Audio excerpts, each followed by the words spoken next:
Hey there guys, what's up? Ragtter here, welcoming you back to Ladder Anxiety. Competitive games are, frankly, not always the best experience. The people can be rude and the games can be very challenging, but it does not have to be the case. You can sit down and you can have a nice, relaxing time with a competitive game. And today on Pokémon Showdown, we're going to be playing some random doubles. It's a favorite format of mine. And we've got our nice relaxing waterfall. This is a nice and calm series, so sit back, relax, and play along if you want. See if you can't unwind a little bit with our Kyurem White and our Celebi. Now to be fair, they are significantly lower leveled than the Cradily and the Huntail.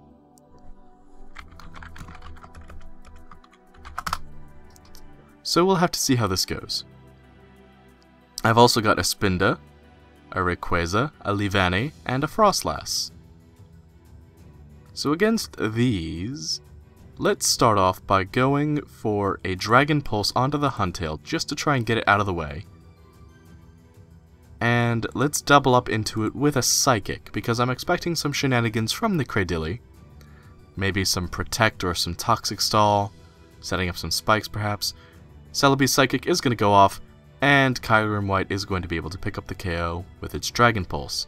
This has left Cradily completely alone as it starts setting up a Swords Dance. So we'll have to see what my opponent has in store for us now. I've never seen a Swords Dance Cradily in all my life, so this is going to be pretty exciting. I'm genuinely curious to see what my opponent's going to be able to bring out. So now, let's try and nuke down this Cradily with a combination of Ice Beam and Psychic. Furfrou is going to go for the Snarl, which is going to reduce the special attack of my poor Celebi and my poor Kyurem. And as a result, we're not going to be able to do very much damage to Cradily at all, after you factor in its Citrus Berry, though that's going to knock Celebi down to its Citrus Berry, so not all is lost. So let's head out to Spinda. And let's go immediately for a superpower into Cradily. And let's try and nuke out Furfrou with a Leaf Storm. So that's actually going to raise the special attack of Spinda, which is pretty funny. Celebi is sitting at a harshly reduced special attack. I am going to be able to pick up the KO with Spinda though, and that's going to knock Cradily out of the game. So Celebi is crippled, but Spinda is now much more powerful, and Venomoth is going to come out.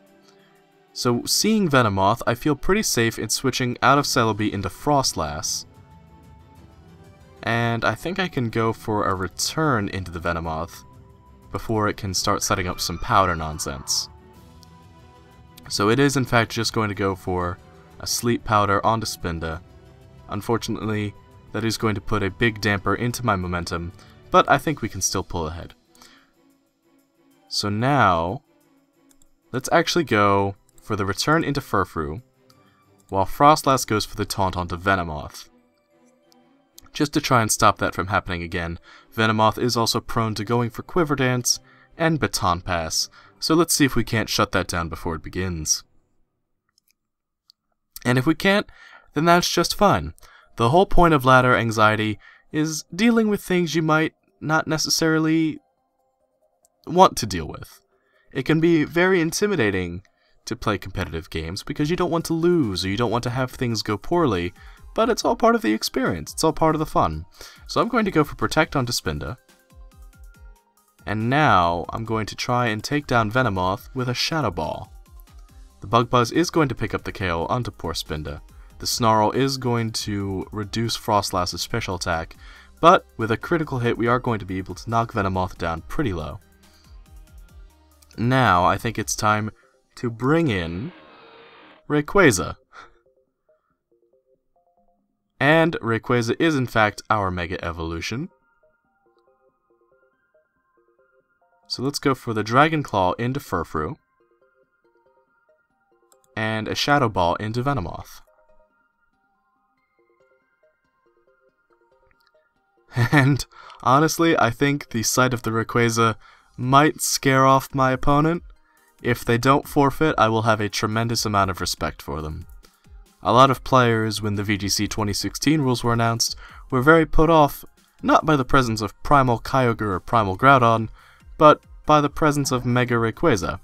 So Throw is going to come out in Venomoth's stead, and Rayquaza is going to Mega Evolve, taking up the whole screen. It is in fact going to get fully paralyzed, but Frostlass is going to get off its Shadow Ball.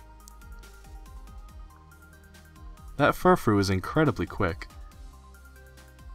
So now, let's go for a Dragon Ascent into Throw, while we taunt up the Furfrou.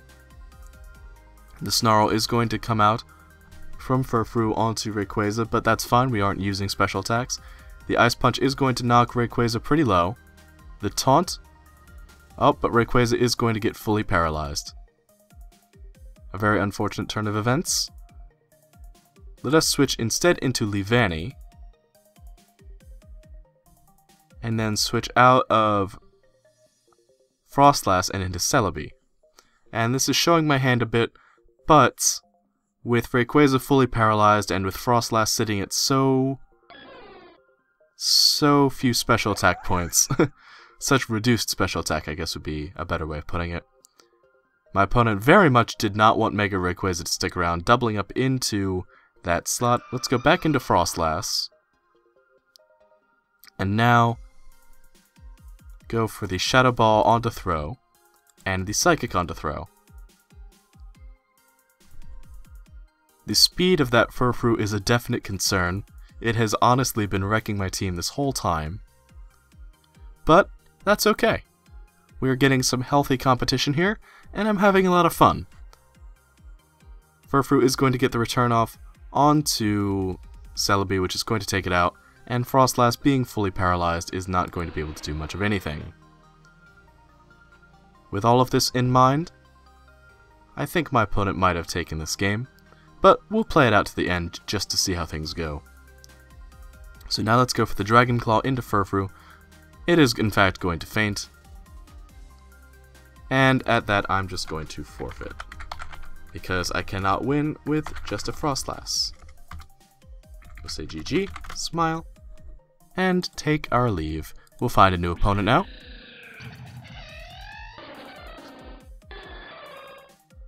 So we once again get dealt a very powerful legendary, and actually, I'm pretty enthused about this one, because we also have Virizion, Rapidash, and a Furfrou of our own, and Groudon. So, it's Legendary Central up here.